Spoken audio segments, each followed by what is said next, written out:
السلام علیکم ورحمۃ اللہ وبرکاتہ۔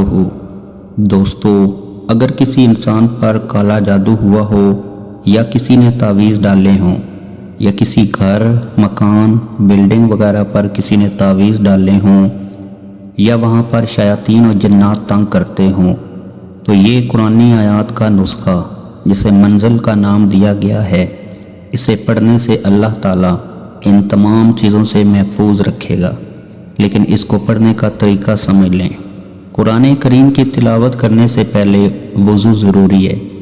اگر کوئی انسان خود اس قرآنی نسخے کو صبح پڑھ لے تو وہ شام تک ان تمام جنات، شیاطین، تعویذات اور کالے جادو وغیرہ سے محفوظ رہے گا، اور اسی طرح اگر شام کو پڑھ لے تو صبح تک محفوظ رہے گا۔ اگر کسی گھر، مکان، بلڈنگ وغیرہ میں اس منزل کو بلند آواز میں کسی سسٹم پر صبح و شام اس طرح سے چلایا جائے کہ اس کی آواز سب کمروں تک پہنچے تو وہ گھر، مکان، بلڈنگ وغیرہ محفوظ رہے گا۔ کوشش کریں کہ جب اس منزل کی تلاوت کرنے لگیں یا کسی سسٹم پر چلانے لگیں تو وہاں کے تمام دروازے کھول دیے جائیں تاکہ ہر کمرے تک آواز پہنچ سکے۔ اول و آخر درود شریف پڑھ لیں تو بہتر ہے۔ یہ ایک آزمودہ نسخہ ہے، لیکن آپ سے گزارش ہے کہ اگر آپ ان چند باتوں کا خیال رکھیں تو فوائد جلد حاصل ہو سکیں گے اور زیادہ دیر تک اثر رہے گا۔ یاد رکھیے کہ یقین کے ساتھ عمل کریں، شک عمل کو ضائع کر دیتا ہے۔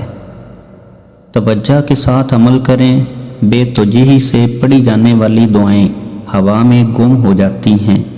رزق حلال کا اہتمام کریں، حرام غذا عمل کے اثر کو ختم کر دیتی ہے۔ عمل اللہ کی رضا کے لیے ہونا چاہیے، اگر اللہ تعالیٰ راضی ہوگا تو کام بنے گا۔ فرائض کا اہتمام کریں، جو لوگ نماز اور دیگر فرائض ادا نہیں کرتے ان کے اعمال بے اثر رہتے ہیں۔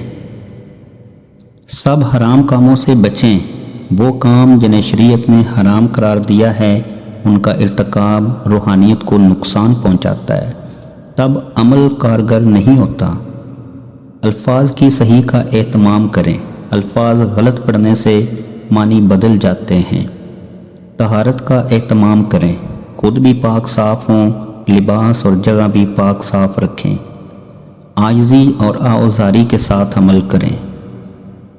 نقش و تعویذات کے مقابلے میں آیات قرآنی اور وہ دعائیں جو حدیث پاک میں وارد ہوئی ہیں یقیناً بہت زیادہ مفید اور مؤثر ہیں۔ عملیات میں انہی چیزوں کا اہتمام کرنا چاہیے۔ منزل، آسیب، سحر اور بعض دوسرے خطرات سے حفاظت کے لیے ایک مجرب عمل ہے۔ شاہ ولی اللہ محدث دہلوی رحمۃ اللہ علیہ فرماتے ہیں کہ یہ 33 آیات ہیں جو جادو کے اثر کو دفع کرتی ہیں اور شیاطین اور چوروں اور درندوں، جانوروں سے پناہ ہو جاتی ہے۔ اور بہشتی زیور میں حضرت تھانوی رحمۃ اللہ علیہ تحریر فرماتے ہیں کہ اگر کسی پر آسیب کا شبہ ہو تو آیات ذیل کو لکھ کر مریض کے گلے میں ڈال دیں اور پانی پر دم کر کے مریض پر چھڑک دیں، اور اگر گھر میں اثر ہو تو ان آیات کو پانی پر پڑھ کر گھر کے چاروں گوشوں میں چھڑک دیں۔ یہ بات بھی قابل لحاظ ہے کہ عملیات اور دعاؤں میں زیادہ دخل پڑھنے والے کی توجہ اور یکسوئی کو ہوتا ہے۔ جتنی توجہ اور عقیدت سے دعا پڑھی جائے اتنی ہی مؤثر ہوتی ہے۔ اللہ کے نام اور اس کے پاک کلام میں بڑی برکت ہے۔ تو آئیے بہت ہی پیاری آواز میں اس منزل کی تلاوت کو سنتے ہیں اور آج سے اس عمل کو صبح اور شام باقاعدگی سے پڑھتے یا سنتے ہیں۔ جزاک اللہ۔ اگر آپ نئے ہیں اور آپ نے ابھی تک ہمارے چینل کو سبسکرائب نہیں کیا تو آپ سے گزارش ہے کہ چینل کو سبسکرائب کر دیں، ویڈیو کو لائک کریں، شیئر کریں اور کومنٹس میں اپنے خیالات کا اظہار کریں۔ شکریہ۔ اعوذ باللہ من الشیطان الرجیم، بسم اللہ الرحمن الرحیم، الحمد للہ رب العالمین، الرحمن الرحیم، مالك يوم الدين إياك نعبد وإياك نستعين اهدنا الصراط المستقيم صراط الذين أنعمت عليهم غير المغضوب عليهم ولا الضالين.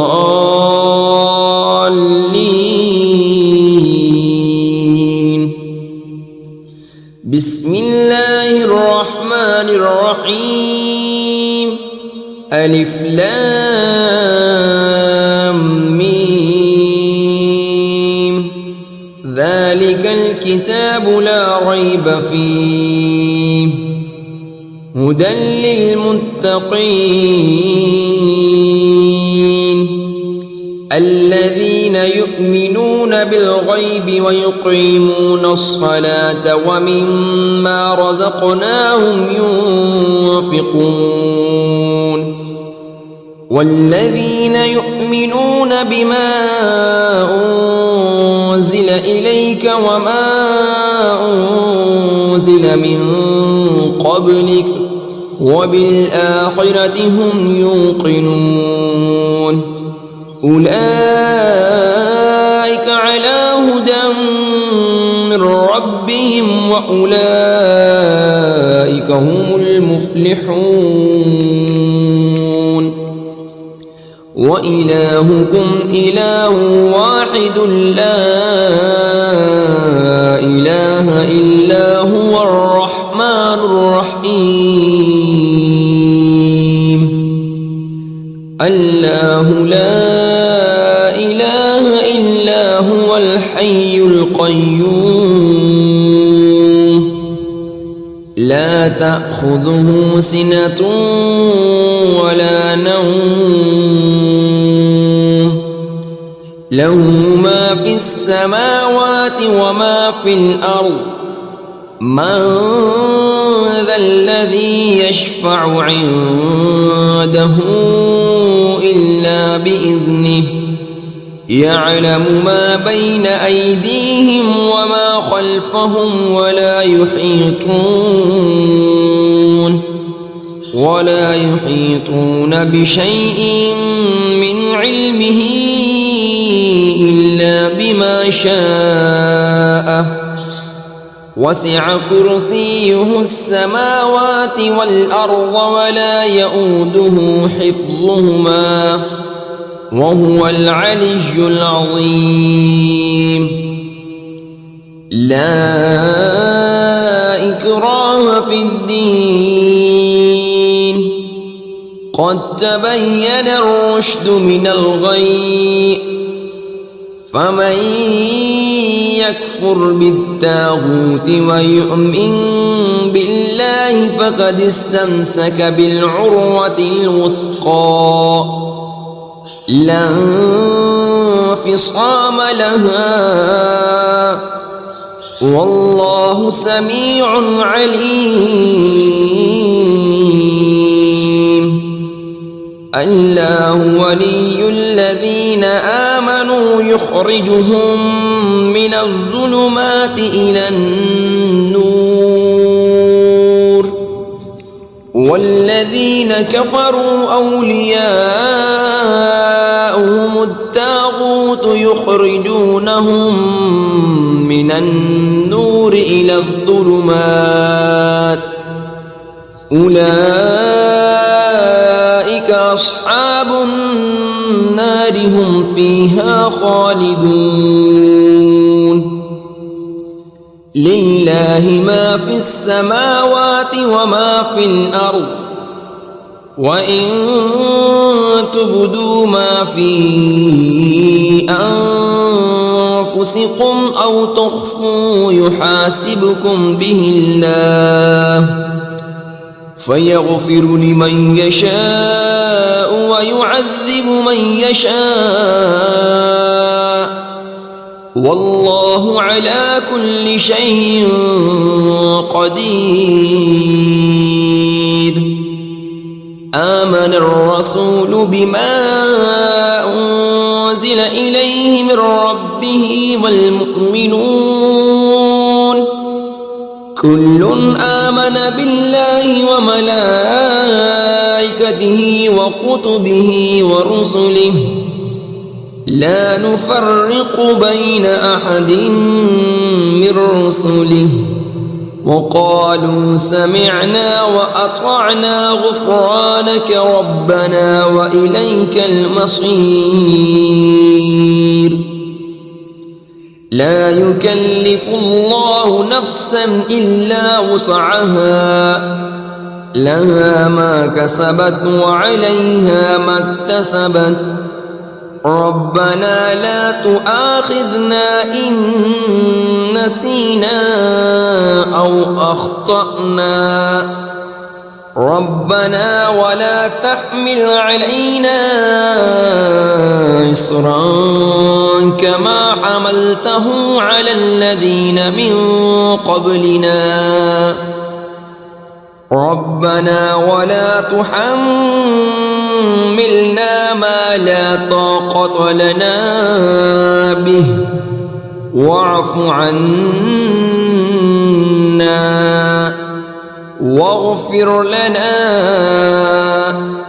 وارحمنا أنت مولانا فانصرنا على القوم الكافرين. شهد الله أنه لا إله إلا هو لا إله إلا هو والملائكة وأولو العلم قائما بالقسط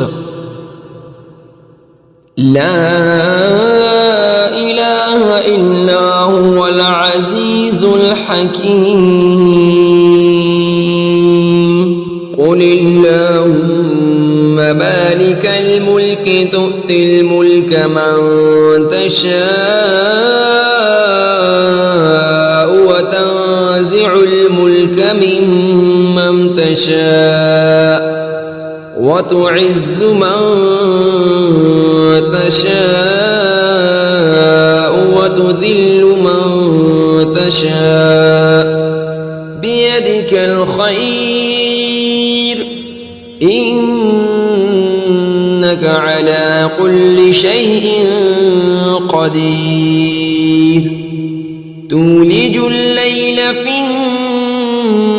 النهار وتولج النهار في الليل وتخرج الحي من الميت وتخرج الميت من الحي وترزق من تشاء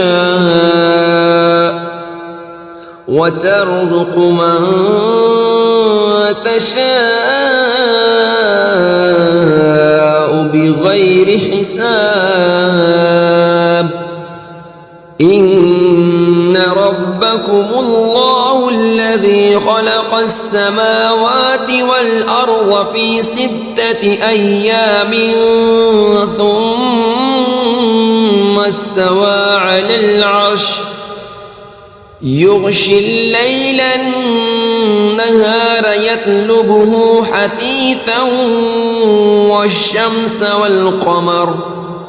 والشمس والقمر والنجوم مسخرات بأمره ألا له الخلق والأمر تبارك الله رب العالمين. ادعوا ربكم تضرعا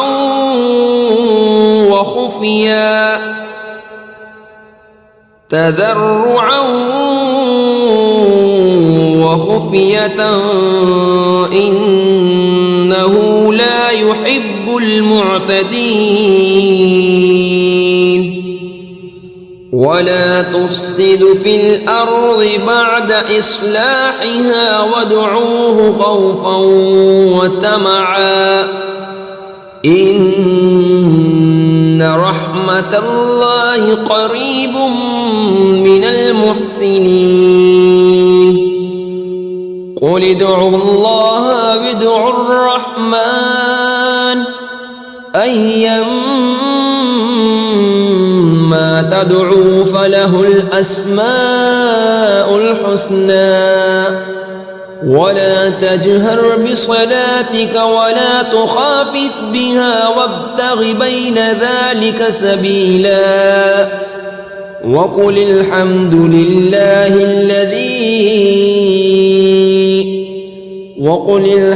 لله الذي لم يتخذ ولدا ولم يكن له شريك في الملك ولم يكن له ولي من الذل وكبره تكبيرا أفحسبتم أنما خلقناكم عبثا وأنكم إلينا لا ترجعون فتعالى الله الملك الحق لا إله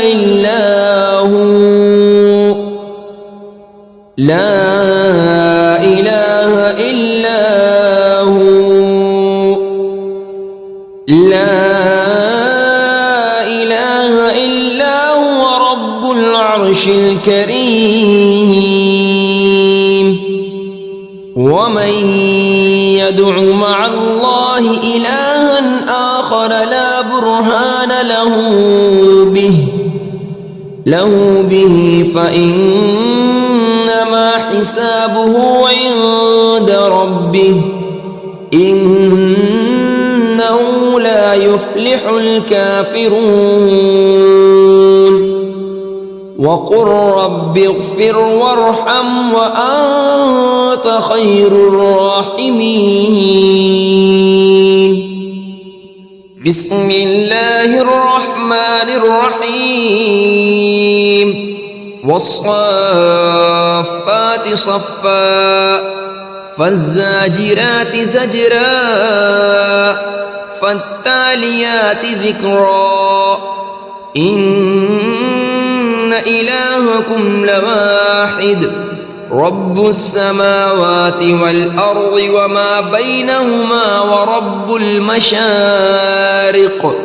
إنا زينا السماء الدنيا بزينة الكواكب وحفظا من كل شيطان مارد لا يسمعون إلى الملأ الأعلى ويقذفون من كل جانب دحورا ولهم عذاب واصب إلا من خطف الخطفة فأتبعه شهاب ثاقب فاستفتهم أهم أشد خلقا أم من خلقنا إنا خلقناهم من طين لازب يا معشر الجن والإنس إن استطعتم أن تنفذوا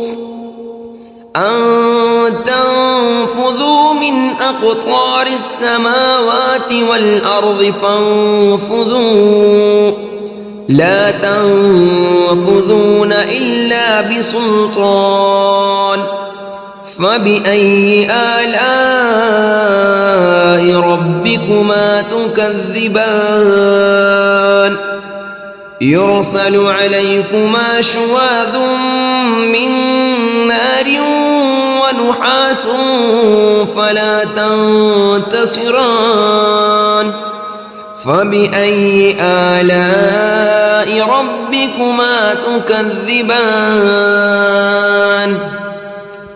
فإذا انشقت السماء فكانت وردة كالدهان فبأي آلاء ربكما تكذبان فيومئذ لا يسأل عن ذنبه إنس ولا جان فبأي آلاء ربكما تكذبان لو أنزلنا هذا القرآن على جبل لرأيته خاشعا متصدعا من خشية الله وتلك الأمثال نضربها للناس لعلهم يتفكرون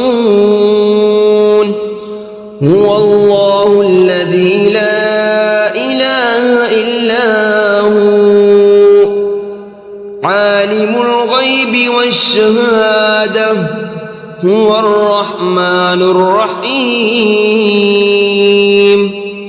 هو الله الذي لا إله إلا هو الملك القدوس السلام المؤمن المهيمن العزيز الجبار المتكبر سبحان الله عما يشركون